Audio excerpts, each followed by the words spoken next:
comic book movies are so common nowadays, they have been ingrained in our pop culture. You can't escape them. Just like every genre, you're gonna have your good ones, average ones, bad ones, and terrible ones that end up killing a franchise for a long time. Extraordinary are the ones that not only achieve critical and financial acclaim, sometimes, but their work can stand the test of time no matter what point in time they came out in. Those films become the standard of that genre and go into the conversation of not only the superhero film world, but in the world of cinema. Films like Spider-Verse, Logan, The Avengers, and Black Panther, for example. One of those films in particular being Christopher Nolan's film, The Dark Knight, released on July 18th, 2008. Christopher Nolan, a relatively established filmmaker at the time of the film's release, already had a small stacked catalog of acclaimed films like Memento, Insomnia, Batman Begins, and The Prestige. With this film, his career skyrocketed to new heights. And here, looking back on the film, let's talk about why, if you've never seen this film before, to watch it. And if you have, watch it again.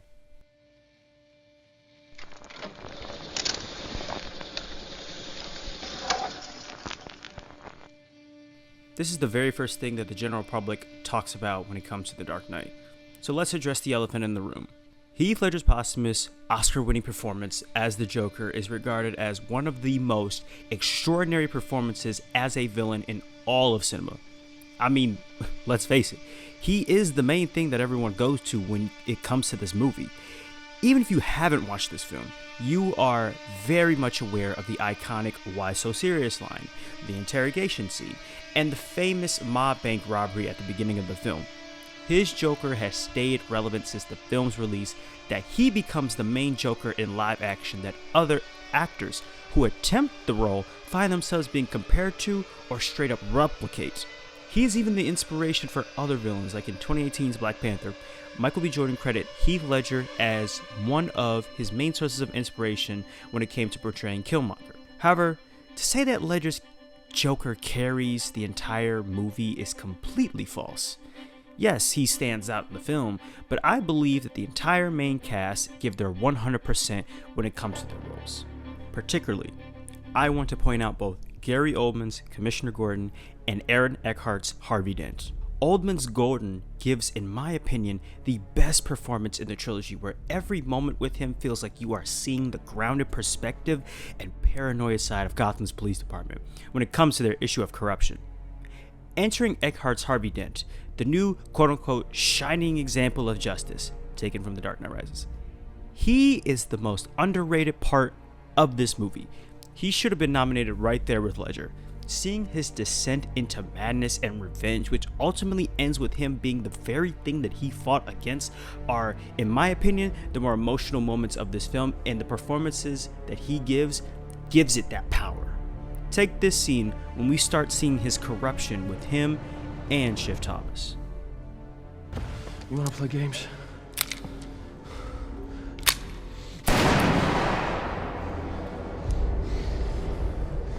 How's that feel? I wouldn't! You don't think I will? You don't think I will? No. No, I wouldn't. That's why I'm not gonna leave it up to me.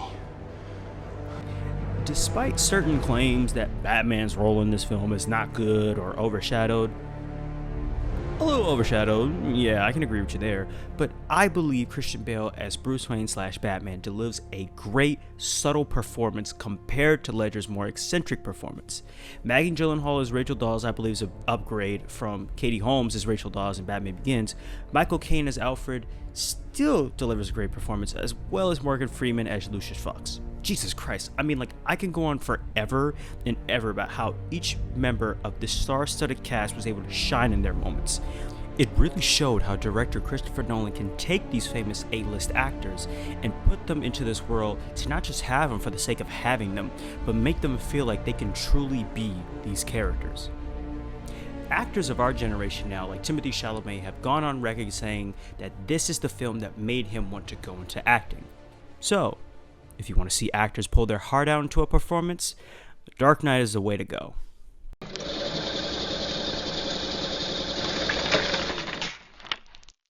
It's very rare when creating a film that not only is good, but takes risks that pays off in ways that your fellow filmmakers around you will try and replicate its lightning in a bottle that most directors themselves cannot recapture. That's what the Dark Knight trilogy as a whole did, but the Dark Knight in particular catapulted its way as a massive game changer. You see, we have to take a look back at the 2000s for better context. To give them their flowers, X-Men and Spider-Man were the movies that showed the general audience what a great superhero movie can be. With Batman, on the other hand, it became more about the psychology of the character and placing him in our world, the real world. Nolan's intentions on the superhero genre was looked at through a noir thriller. Quote unquote, yes, it's a superhero movie, but it's based on ideas of guilt, fear, these strong impulses that the character has. Bruce Wayne does not have any powers other than extraordinary wealth, but really he's just someone who does a lot of push-ups. In that sense, he's very relatable and human, and I think that's why I gravitated towards it. Seeing how The Dark Knight took inspiration from films like Heat, A Clockwork Orange, and Stalag 17, as a result, we saw a lot of films trying to imitate The Dark Knight's take on a more realistic character. There's always been this great debate between whether or not DC should make quote-unquote darker films compared to Marvel's lighthearted comedy. However, I think it's due to the high bar that The Dark Knight pushed for superhero films, to where it's believed that if you make a notable character quote-unquote darker, it's guaranteed to be a success. Not true at all. The main examples are James Gunn's Guardians of the Galaxy series and Spider-Man/Spider-Verse films, indicating that you can push the boundary of the genre without losing the integrity of who these characters are. This is not to put the blame on The Dark Knight, but merely acknowledge that the film raised the bar so high that imitation is bound to happen, and we lose the true nature of what makes this trilogy truly stand out. Without it, we wouldn't have these newer films pushing the superhero form to places we haven't seen, like Joker, The Batman, Logan, Spider-Verse, and Guardians of the Galaxy. It's a great way into the superhero genre, but into other films that feel similar to it, like Christopher Nolan's other work-worthy films, James Bond's Skyfall, for example, and previous films I had mentioned which were inspirational.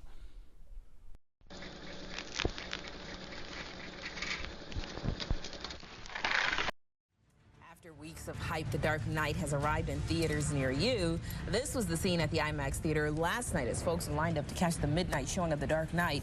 It is sure to be the mother of all summer blockbusters, and all kinds of fans wanted to be a part of the action. Hey, I got a hypothetical for you guys. Imagine taking your 4-year-old child to see The Dark Knight, thinking it was like the campy Adam West Batman. But little did you know, you were responsible for creating a future filmmaker in the making. That child was me. I have spotty memories of seeing The Dark Knight when I was 4 years old, back in 2008. I owned the DVD, school supplies, multiple toys with the tumbler and the Bat Pod, even having the little tie-in toys that came in with the cereals. But as I got older, I always assumed that I'd grow out of the love that I had for these films, especially since other movies were stealing my attention. However, my love for them evolved as I got older.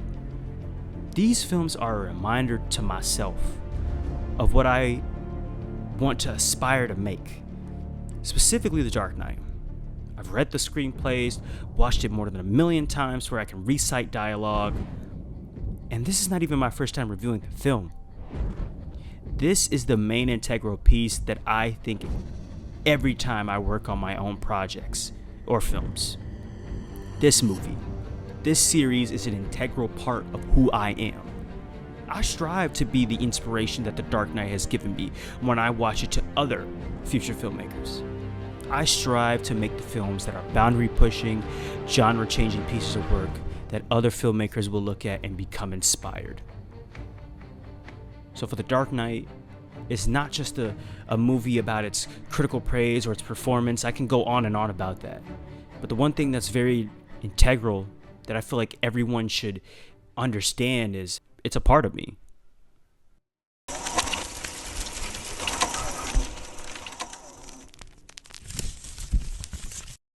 Wow. The Dark Knight is almost 16 years old this year.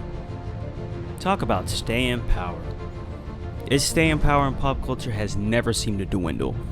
Even with the release of Matt Reeves' The Batman in 2022, The Dark Knight still remains relevant within pop culture. In 2021, it was added to the Library of Congress, making it one of the most important films that should be reserved for generations to come. Here's to The Dark Knight. From the soundtrack, memorable performances, Batman's iconic raspy voice, and the impact it has made within the film industry.